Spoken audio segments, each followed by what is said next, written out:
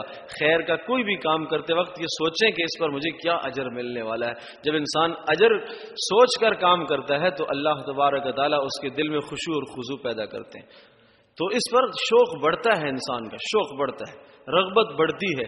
صحابی آئے، کہا اللہ کے رسول یہ عمل کریں تو کیا ملے گا؟ کہا جنت ملے گی، جنت ملے گی. آپ علیہ السلام نے ارشاد فرمایا جنت ملے گی. ایک صحابی آپ علیہ السلام ایک سفر میں ہیں تو بکریاں چرا رہا ہے ایک آدمی، چرواہا. رسول پاک صلی اللہ علیہ وسلم کے پاس وہ آئے تو آپ علیہ السلام نے بلکہ انہیں بلایا، آپ علیہ السلام نے اذان دی اور پھر نماز پڑھی. تو یہ سارا منظر اس چرواہے نے دیکھا تو آ کے کہنے لگے کہ آپ کیا بات کہتے ہیں اور کس بات کی طرف دعوت دیتے ہیں؟ آپ علیہ السلام نے اسلام کی باتیں انہیں بتائیں. کہا یہ باتیں میں بتاتا ہوں، اللہ کو ایک مان لو، میں اللہ کا رسول ہوں، نماز ہے، فلاں ہے، فلاں، یہ ساری چیزیں. تو انہوں نے کہا کہ اچھا اگر میں نے یہ آپ کی باتیں سن لی تو پھر کیا ہوگا؟ تو آپ علیہ السلام نے ارشاد فرمایا کہ پھر ہم آپ کو اپنے سینے سے لگائیں گے، ہم آپ کو اپنے سینے سے لگائیں گے. وہ حیران ہو گیا کہ مجھے آپ سینے سے لگائیں گے، میں تو ایک چرواہا ہوں، مجھ سے بدبو آ رہی ہے، تعفن ہے، پتہ نہیں میں جنگل میں رہتا ہوں، اس قسم کی زندگی گزار رہا ہوں، آپ سینے سے لگائیں گے؟ کیوں سینے سے لگائیں گے؟ کہا آپ ہمارے مسلمان بھائی بن جائیں گے اور بھائی بندی کے تحت ہم آپ کو سینے سے لگائیں گے. کہا اور کیا ہوگا؟ کہا اور اللہ تبارک و تعالیٰ آپ کے لیے جنت کا فیصلہ کر دیں گے. تو انہوں نے کہا اچھا جب یہ بات ہے تو میں ایمان لاتا ہوں. ایمان لے آئے. جب ایمان لے آئے تو اب پوچھنے لگے کہ اب کیا کام ہے؟ آپ علیہ السلام ایک غزوے میں جا رہے تھے، جہاد میں جا رہے تھے. اب میرا کیا کام ہے؟ تو ارشاد فرمایا کہ اب ہمارے ساتھ چلو. آپ علیہ السلام نے ارشاد فرمایا کہ یہ جو بکریاں ہیں یہ کس کی ہیں؟ فلاں فلاں کی. کہا جاؤ بکریاں واپس کر کے، یہ امانت ہے تیرے پاس، امانت ہے، یہ دے کے آؤ. واپس کر کے آگے رسول پاک صلی اللہ علیہ وسلم کے ساتھ اس غزوے میں شریک ہو گئے. وہ غزوہ ہوا، کافروں سے لڑائی ہوئی اور یہ صحابی شہید ہو گئے. اور ایک نماز بھی ابھی نہیں پڑھی. رسول پاک صلی اللہ علیہ وسلم نے ارشاد فرمایا وہ جنت میں چلا گیا. ایک نماز بھی نہیں پڑھی، جنت میں چلا گیا. تو میرے عزیز دوستو اور بزرگوں، یہ ہے کہ جب انسان شوق پیدا ہو دل کے اندر کہ ہاں اس پر مجھے کچھ ملنے والا ہے. اور آپ علیہ السلام اسے جب دفن کر رہے ہیں، قبر میں اتار رہے ہیں، صحابہ تمنائیں کر رہے ہیں کاش اس جگہ پر ہم ہوتے، کاش اس جگہ پر ہم ہوتے. ابھی اسلام لایا، اسلام قبول کیا اور وہ جنت کا فیصلہ اس کے لیے ہو گیا. تو میرے عزیز دوست اور بزرگوں، جب انسان شوق دل میں رکھتا ہے اعمال کا تو اس طرح سے اللہ پاک اس کے لیے آسانیاں پیدا کرتے ہیں. چھوٹے چھوٹے عمل پر اللہ پاک بہت بڑا اسے اجر عطا فرماتے ہیں. تو اس لیے ارشاد فرمایا کوئی بھی کام کرنے سے پہلے اس کا انجام سوچو کہ اچھا کام ہے تو اس پر کیا اجر ملنے والا ہے، اور اگر غلط کام ہے تو اس پر کیا گناہ ملے گا، کیا سزا ملے گی. کل اللہ پاک کے دربار میں مجھے معذرت کرنی پڑے گی، اس بات کو سوچا کرو. اور لو یوم لا ينفع الظالمین معذرتهم، قیامت کے دن کوئی معذرت پھر قبول نہیں کی جائے گی، کوئی معذرت قبول نہیں کی جائے گی. سوچو اگر یہ کام میں نے کر لیا گناہ کا ہے تو اللہ پاک ناراض ہو جائے گا، رسوائی ہو جائے گی، میری ذلت ہو جائے گی. اگر یہ گناہ مجھ سے ہو گیا معاشرے میں رسوائی ہوگی، اللہ پاک کی ناراضگی ہوگی اور ایمان کا نور مجھ سے چھین لیا جائے گا. اس انجام کو سوچے تو آدمی گناہ سے پھر پیچھے ہٹ جاتا ہے. تو عرض یہ کر رہا تھا کہ فرمایا کہ 4000 احادیث میں سے 400 کا انتخاب اور 400 میں سے پھر 40 کا اور پھر 40 میں سے صرف 4 باتوں کا انتخاب فرمایا. پہلی بات کہ اپنے دل کو کسی اجنبی عورت کے ساتھ نہ لگانا. دوسری بات اپنے دل کو مال کے ساتھ نہ لگانا. تیسری بات جو بات دل میں کھٹکا پیدا کر دے اسے چھوڑ دینا، وہ گناہ ہے، اس سے بچنا، پیچھے ہٹنا. چوتھی بات اس وقت تک کوئی کام نہ کرنا جب تک انجام کو نہ سوچ لو کہ اس کا انجام کیا ہے. اچھا ہے تو کیا اچھائی ملے گی، کیا ثواب ملے گا، اور برا ہے تو کیا گناہ ملے گا. اللہ تبارک و تعالی مجھے آپ کو ہم سب کو عمل کرنے کی توفیق نصیب فرمائے.